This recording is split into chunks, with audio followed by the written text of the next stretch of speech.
최동욱 검찰총장의 혼외 아들 의혹이 제기된 건 이달 초였는데요.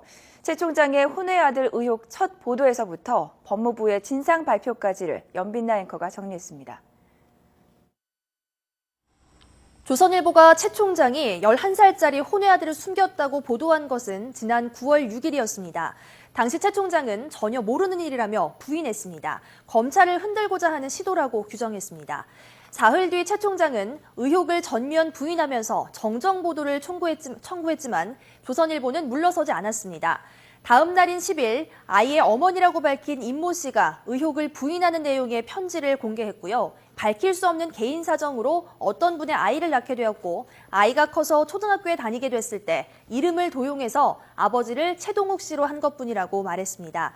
최 총장 같은 사람으로 성장했으면 하는 마음이었다는 겁니다. 편지에는 실명과 주민등록번호를 밝히고 지장까지 찍어서 한겨레신문과 조선일보에 보냈습니다. 조선일보는 이 편지를 비상식적이라고 단정했습니다. 급기야 최 총장에게도 모자를 설득해서 유전자 검사를 받으라며 보도의 입증 책임을 사실상 최 총장에게 떠넘겼습니다. 이처럼 의혹이 진실공방으로 흐르게 되자 최 총장은 결국 법정 소송을 선택했습니다. 의혹을 조속히 해소하기 위해서 언론중재위원회 조정과 중재 절차를 거치지 않고 곧바로 정정보도 소송을 내기로 했고요. 유전자 검사를 조속히 실시하는 방안도 추진하기로 했습니다. 최 총장의 유전자 감식 결정은 의혹을 규명하겠다는 의지를 보여주는 동시에 그만큼 자신감이 있다는 것으로 해석됐습니다.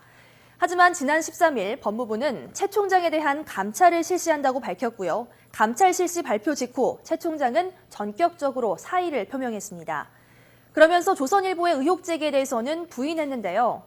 법무부가 결국 오늘 최 총장의 부적절한 처신과 혼외자 의혹을 인정할 만한 참고인 진술을 확보했다면서 청와대에 사표 수리를 건의했다고 밝혔습니다.